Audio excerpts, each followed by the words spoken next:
Hello hi అందరికీ. నేను ఈరోజు చికెన్ 65 ఎలా చేయాలో చెప్తాను. మేము 1 కేజీ చికెన్ తీసుకొచ్చాము. అది ఎలా చేయాలో, దానికి ఏమేమి వేయాలో, ఎంతెంత పడతాయో అన్నీ చెప్తాను. 1 కేజీ చికెన్కి 1 స్పూన్ సాల్టు,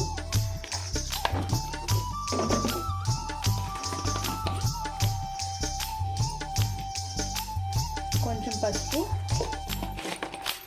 నెల్లూరి నెరజానా నే కుంకుమల్లె మారిపోనా, నువ్వు స్నానమాడ పసుపులాగా నన్ను కొంచెం పూసుకోవే, నీ అందలకు మువ్వలాగా నన్ను కొంచెం మార్చుకోవే. నెల్లూరి నెరజానా నే కుంకుమల్లె మారిపోనా, నువ్వు స్నానమాడ పసుపులాగా నన్ను కొంచెం పూసుకోవే.